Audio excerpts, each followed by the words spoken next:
Most people think sushi means raw fish, and sashimi just another fancy name for the same thing. But that's not true at all. In fact, sushi doesn't need fish at all, and sashimi is not even sushi. Today we're going to explore a delicious universe that starts in ancient Japan, travels through the street vendors in Edo, and ends up in your local sushi bar. And by the end of this episode, you won't just eat sushi, you will understand it, and that will make every bite taste better. This is Brain and Belly, where we feed your stomach and your mind in one sitting. In today's episode, your belly's getting sushi and sashimi in all their glorious forms. And your brain? You're getting rare food history, cultural secrets, and a few things even most sushi chefs outside Japan don't know. We'll talk about ancient fermented fish, secret sushi etiquette, why salmon sushi is surprisingly recent thing, and even the one sushi ingredient that used to be illegal in Japan. So let's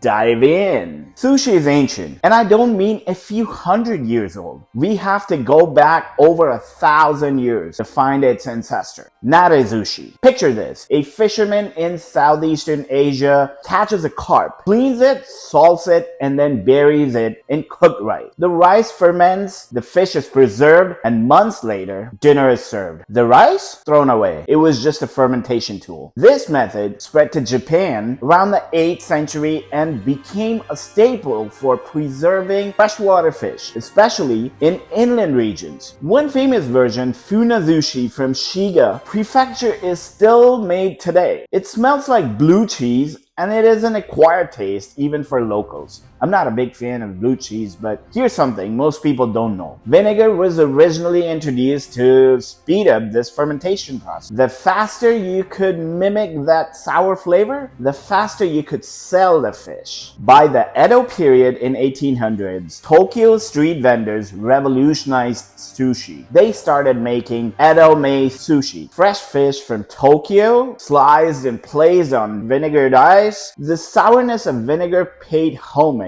to fermented version, but it was ready in minutes, not months. And that, my friends, is a direct ancestor of sushi we know today. Let's clear this up once and for all. Sushi is about the rice. The vinegared rice, chari, is the defining element. It can be topped with raw fish, grilled eel, egg, omelette, or even just cucumber. If it has a seasoned rice, it's sushi. Sashimi, on the other hand, is the art of serving raw seafood without rice. It's all about the freshness of the fish and the skill of the slice. Rare fact: sashimi is often served with suma, those shredded daikon radish garnishes, not just for decoration, but because daikon helps with digestion and has mild antibacterial properties. Sushi has many personalities. Let's meet the family. Nigiri, the classic hand-pressed sushi. Well, it is a small ball of vinegared rice topped with a slice of fish or seafood, sometimes brushed with soy sauce, sometimes with a touch of wasabi hidden under the fish. Here's the secret in traditional sushi bars though. The chefs will season the nigiri so you don't have to dip it in soy sauce. And if you do, you're supposed to dip the fish side, not the rice. I hope you do that, so it doesn't fall apart. Maki, rolled sushi wrapped in nori. 3 main subtypes: temaki, thin rolled single filling like cucumber; futomaki, thick rolls with multiple fillings,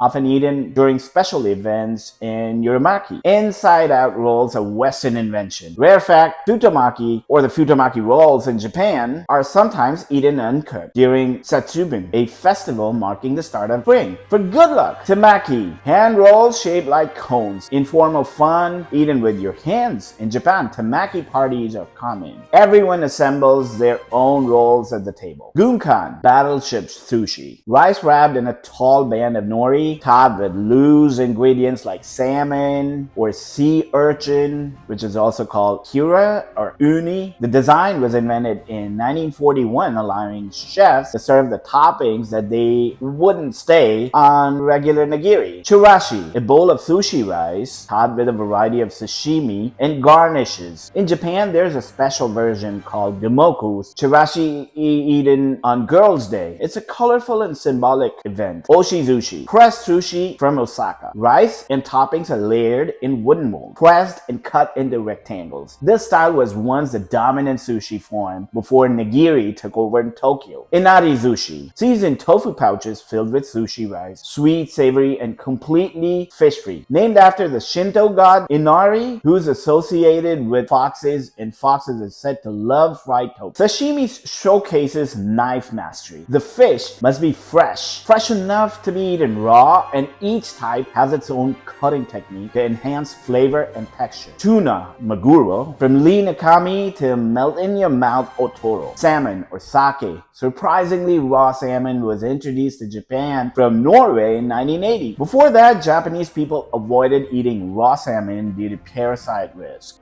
Talk about it. Yellowtail or hamachi, sea bream, that's called tai, mackerel, seba, squid or ika, octopus or taco, and sea urchin or uni. Each bring their own flavor profile and texture. Beyond sushi and sashimi, Japan offers rice and seafood dishes as well. Donburi, bowls of rice with seafood like kaisendon, sashimi, which is sashimi over rice. Tataki, for fish or meat lightly seared outside, raw inside. Kaiseki, fine art of multi-course Japanese meal, often including a sushi or sashimi course. Yakizakana, grilled fish, sometimes part of the sushi, which is also part of the set menu. In Japan, seasonality dictates sushi menus. Chefs change offerings based on what's at peak flavor. Apprentices spend years learning to wash and season rice before they even handle it. Even the way you hand sushi to a guest is considered a part of art. Wasabi isn't just for spice, no. It's antibacterial. Sushi was once sold from carts on the street of Tokyo, like hot dogs today. The vinegar in the sushi rice is a preservation trick from the pre-refrigeration area. And here's one more rare fact. In the late 19th century, serving raw blowfish, or the fugu, that sushi was banned because of its deadly toxin. You know about that, right? Even today, chefs need a special license to serve it. It's the pufferfish, holding sushi and smiling. So, next time you're at a Japanese restaurant, you'll know exactly what in front of you. From nigiri to gunkan, from sashimi to chirashi. And if you enjoyed this journey, remember, at Brain and Belly, we don't just tell you what's on your plate. We tell you the story behind it. Subscribe, hit that bell, and feed your mind and your stomach every week. Please hit and subscribe. And as always, stay hungry,